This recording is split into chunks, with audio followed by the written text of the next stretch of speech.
Hi, everyone. Welcome to another amazing topic of conversation. Thank you to our sponsors, the Health Channel. So please sign up for their newsletter with anything you need regarding your health. And Alexa's Workspaces when it comes to any office space, virtual office, or even if you want a boardroom to just have a meeting. From the Power of the Heels, we're looking forward to another great year starting September 14 for going live at our networking.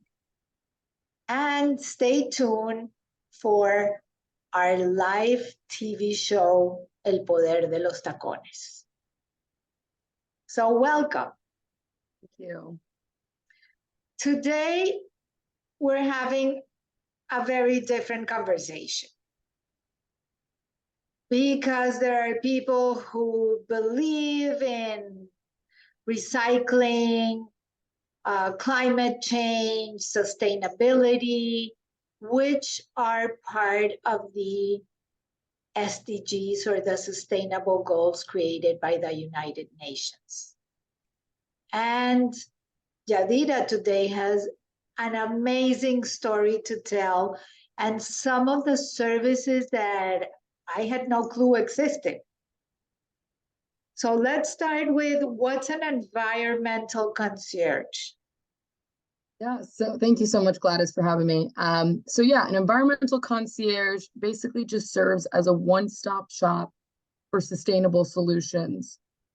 So when I first started Gradable, it stems from the word biodegradable, and I wanted to grade businesses on their sustainability. But I realized early on that a lot of businesses in Miami would get some pretty bad grades. So I realized, let me not go into people's businesses and tell them what they're doing wrong. Let me at least consult them on how they can do better and also provide the products and services to enhance their sustainability. So if you live in Miami, you probably have felt how hot it got this summer. Actually, the whole world saw record temperatures of heat. You know, anytime it rains just a little bit, it floods. We also have a garbage crisis on our hands. We're running out of landfill space in 3 years. And so, you know, all these things are important to be aware of. And a lot of businesses don't know what to do or how to do it. So I have created a concierge of sustainability where we make it easy, convenient, and accessible for businesses to find sustainable solutions to reduce waste. Tell me some of the services that you provide. Yeah, so the first two that I started offering when I first started were two local Miami companies. One picks up food scraps and turns it into compost. And then the other one provides compostable food service packaging. So think like to-go containers, cups, utensils, straws, napkins, things of that nature, things that are used to package food, all made out of sustainable material. Those are the two things that I first started offering. And now we offer things like e-waste recycling, a reusable cup program. We do donations to local nonprofits, just anything and everything to reduce that waste. Oh, wait, you talk about food compost. Mm-hmm. I have like I don't know, I think it's something from an experience that I may have, but I refuse to throw out food. I hate food waste when there's so many people that are going hungry. No, that's amazing. And I'm glad you think that way because 40% of our food in the US is wasted. 40%. So just imagine getting a whole pizza and only eating 60% of it and the rest going to the trash. It's unacceptable. That actually equates to 120 billion pounds of food wasted every year.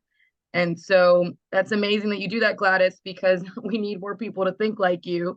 You know, you could even, let's say you are making, let's just say ceviche, and you've cut up some onions, you've cut up some limes, you've cut up some vegetables for your ceviche. Those scraps you can turn into like a like a stock, like a vegetable stock that you can use you could reuse those scraps. So those little things like that help tremendously. And then another thing to consider is when you throw away a bunch of food, when it goes to the landfills, since it's not getting the proper ventilation and things like that for it to really break down, it turns into methane. And that's one of the most toxic greenhouse gases that could be in our atmosphere. That's what's contributing to global warming. That's what's making us sick. It goes into our water, our soil. So these are things that we really need to consider because we're the ones getting affected by these things. Wait a second. One of the things that I always fight for after an event is all the food that it's left over. Mm-hmm. So normally I take the food and I deliver it to an organization. But there are organizations that will not accept it because there is a liability part of it, that what if they get sick, and some of the caterers are afraid, or the restaurants are afraid to donate them. Yeah. Because they might get sued. So what happens then? Yeah, I don't know where that came from or what started that. Maybe there was some sort of case that was out there and then it kind of scared everyone. But there's a Good Samaritan Act that basically provides liability protection for food donations. So you are covered by this act that if you give food away in good faith, it is perfectly good food, it was made the day of, like everything kind of checks off. It's not, if it was food that was sitting out for days or something like that, or maybe wasn't properly refrigerated, then that's not out of good faith. You need to have good faith that the food that you are donating is good enough to eat, that you would eat it. And once you drop it off, because of this act, you are not liable for whatever happens after, right? So definitely want to clear the air on that if you do want to donate, there's local nonprofits like Curly's House and the Buddy System. Those are two that I work with that will accept donations. And you get a receipt. There's no extensive paperwork. There's, you know what I mean? You literally just drop it off. They give you a receipt and they are very grateful for that. Well, that's a good thing that you clarified that, because I think that we can encourage every single event planner and event company to arrange or to plan before they do an event to see what organization will get the leftovers after. Yeah. Because there's always leftovers. Yeah. I just spoke with a hotel on Friday and they were like, we had somebody from our team looking for nonprofits to donate stuff to, and they couldn't find any. And I easily mentioned those two nonprofits, Curly's House and the Buddy System, and now they will be donating to them because these nonprofits are making it seamless for these kinds of donations. So really important that we continue to donate because there's plenty of people in need out there. So tell me a little bit more about the food composting. What does it entail? What does it mean actually? Because until I spoke to you, I had no clue. Yeah, so this company they service commercial and residential. So they actually come to my apartment every 2 weeks to pick up my food scraps. And when I first started the service, they provided a bucket. Food scraps, meaning I ate half of my plate and the rest is food scraps? That's a good question. It depends on your food scraps. I mean, so the food scraps, when I say food scraps, I mean like organic matter food scraps, like organic food scraps, like, orange peels, any peels from produce, vegetables. They even accept coffee grounds. You could put, so for example, salad. Yeah, you could throw that in there. Salad. Yep. Just as long as there's no meat. They don't accept animal byproducts, but the company does a really good job. Your bucket will tell you exactly what is accepted. You can put in eggshells, you can put in pasta, but it really shouldn't be contaminated with too much stuff. So like if it has a bunch of dressing on it, maybe it, came in contact with some chicken, you just definitely want to make sure it's food scraps. It's like of what you've been cooking with, or, you know, just the scraps that you have left over, like peels and skins and things like that. Got it. Yeah. And what happens next? So they come, you have a bucket. Yeah. I'm just like going through the process. Yeah. You have a bucket in your house, you put all the scraps there, they come and pick it up every 2 weeks. What Correct. happens then? So, by the way, just a pro tip here is that I like to freeze my food scraps. I don't want, you know, I mean, these bins and these carts and stuff are designed to handle these organics and to prevent odor, but I personally like to freeze them. So then once they're ready to be picked up, I just throw them in the bucket. But yeah, this company picks up Prevent the odor? Yeah, it just helps, you know, they're frozen solid, and then that way when they come pick them up, they're solid and it's not, you know, it hasn't been sitting there for a little bit. Yeah. But yeah, this company comes, picks up the food scraps, takes it to their farm, make sure that they go through the right process, the food scraps, and getting composted, and then it turns into nutrient rich compost that then could be used for plants. So this company, after 6 months, will give you free compost, and I just got some free compost. And so now I'm going to mix my soil and the plants that I have at home with this compost, and it's going to feed them, make them really happy, grow beautifully. But if you don't decide to take the compost back from them, you could get it donated to local community gardens and farmers. And so it's a good way to give back. And yeah, you're diverting all this food from the landfills, which I mentioned earlier, creates all this methane, but it also has other metrics involved, like gallons of water saved, gallons of gas saved. And this company does a really good job of giving you a snapshot of what you were able to achieve through this service. Can you share some of the numbers? Yeah, sure. I'm so far, I got like my monthly recap. Okay. And let's see. You don't need to share it in just tell us the numbers. Yeah. So far for my compost chronicles celebrating my land-free success, I've diverted 240 pounds from the landfills from using this service, which is a lot, you know, that's a lot of weight. That's a lot. Yeah. And it's cool because they give you these other metrics that just make you feel better about what you're doing, right? I'm really passionate about this, so that kind of stuff just keeps me going. Oh, I can tell. Yeah. So what were you saying that you have some compost containers? What's that all about?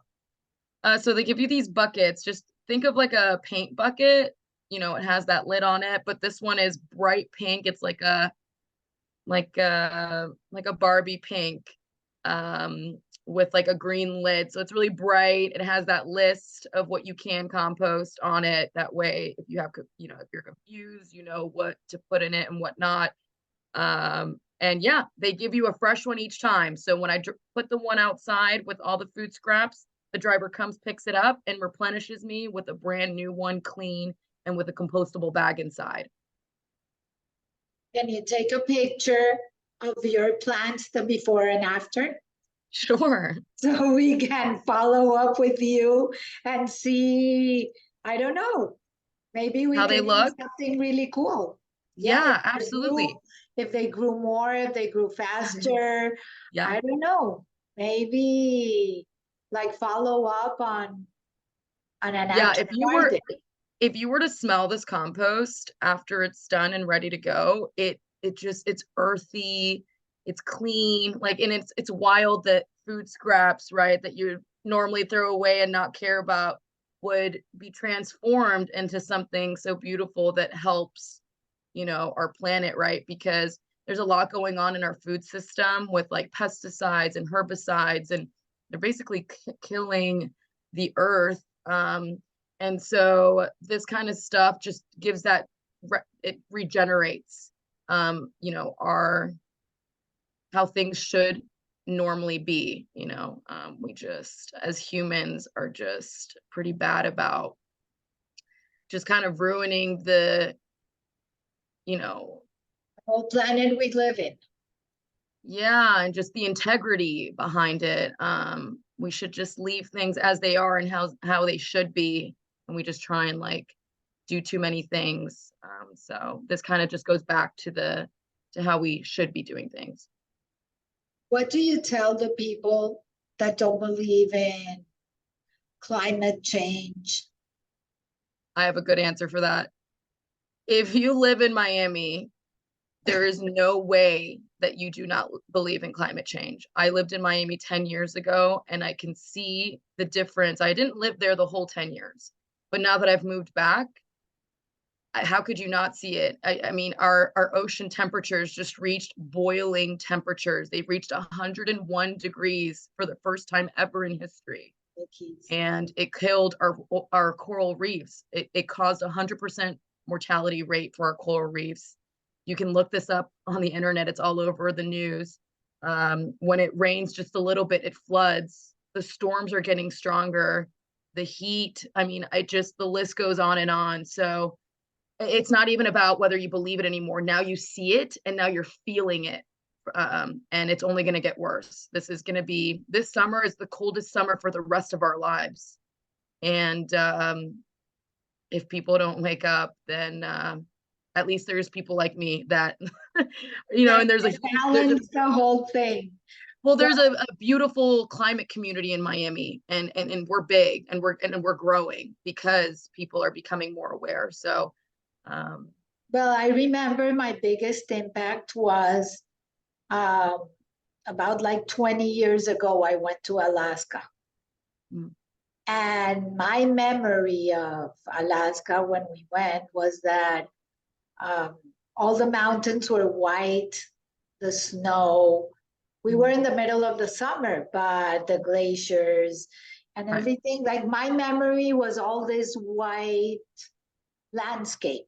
And I went with my dad like 5 or 6 years ago, and everything was green. Yeah. So it was in the same time of year in the summer, and I was so shocked because in my memory everything was white, and when I went out everything was green. The mountains, the ice was all melted, the glaciers were half the size.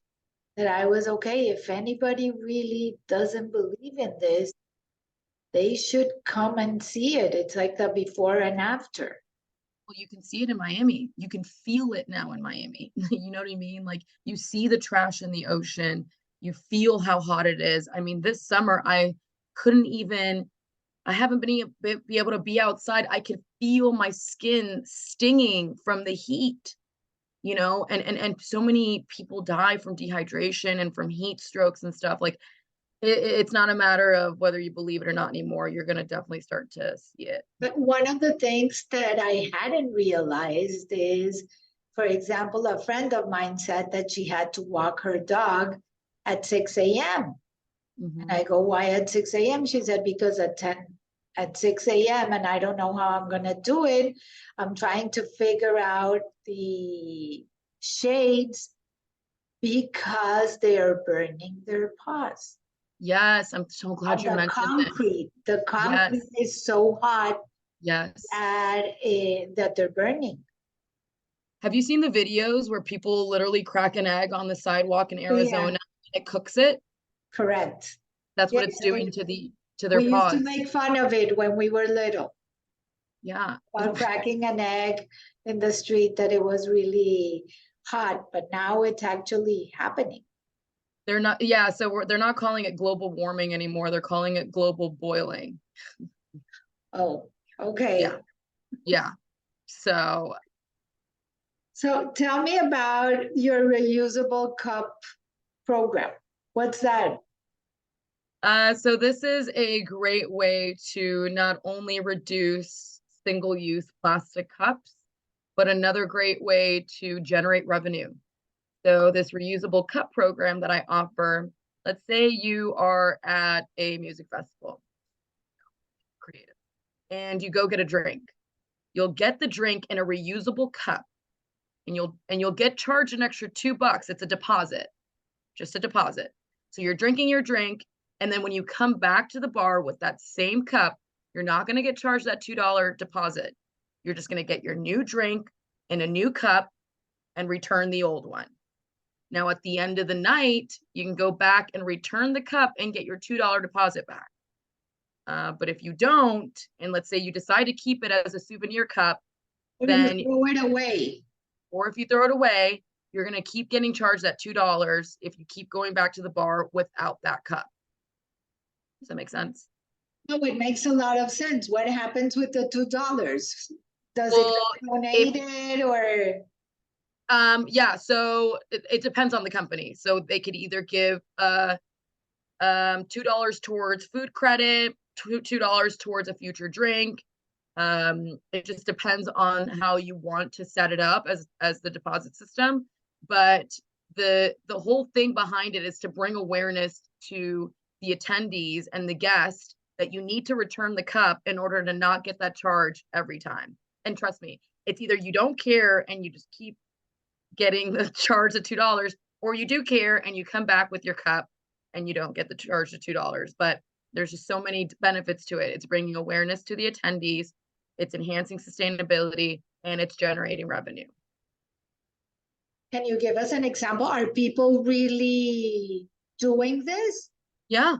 Oh, yeah. No, are people not doing this? Are people really up for it, like going and reusing the cup and helping, or they really don't care? Well, I mean, it just depends. I think for the most part, people get it, especially if they're going to keep getting charged and they're like, okay, let me reuse this cup. Is it. Like my drink is now costing me $2 more every time we go.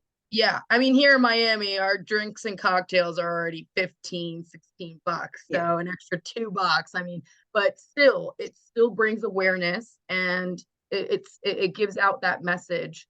It's either you do it or you don't, and you get charged more. Like it's pretty simple. What other service do you provide? Because these are really tangible things that we can actually do. Yeah. So, we do the donations to the local nonprofits. We've partnered up with a company that will pick up your electronic waste. What's that all about? So let's say electronic waste? So let's say you're in office and you are getting brand new equipment, and you are going to get new computers, new phones, new printers, and you have all this stuff left over. You could go through us and get that all picked up. And if it's a big enough job, it'll be a free pickup. And they destruct data according to the DoD requirements, the Department of Defense. So really thorough stuff. What else do we offer? I offer sustainable. What do they do with that? So they either they try to repurpose it. So if things just need maybe, things fixed, or maybe they work perfectly new, they do and try and resell it before they break it down and try and find parts and sell things and dispose of these electronic waste to where it doesn't go to the landfills. That's the most important part. Because avoiding that it goes to a landfill. Correct. Yeah. And when they sell it, resell it, that's part of business, part of donations. Yeah, basically, where if they offer a free pickup, they try and sell what they can to kind of, help with the cost of the pickup and the labor that it takes to do everything that they promise to do. Mm-hmm. Yeah. I also offer things like sustainability literacy talks, complimentary. That way I can really start, spreading awareness, helping people be more sustainable at home and at work. When you're sustainable, you save money. I mean, since when do you leave lights off and leave the water not running and you don't save money? So really trying to change that misconception that sustainability costs more. It doesn't. Things like that. Yadira, thank you so much. Yeah, no problem. Talking to you has really opened my eyes in a lot of things and has helped on the way that I plan events and planning events moving forward. Amazing. Because this is something that everybody needs to be aware of. And you'd be surprised at what you can achieve when you do that, Gladys, because people will see that you care and then think to themselves, maybe I should care too. And it really takes champions like you and organizations and businesses to start doing these things. That way others can follow suit. Thank you so much. And I look forward to hearing from you very soon and getting the updates on your garden. Thank you. Thank you. Thank you for having me. I appreciate it. Everyone, thank you so much. Until next week, and above all, stay safe. Have a wonderful rest of the day.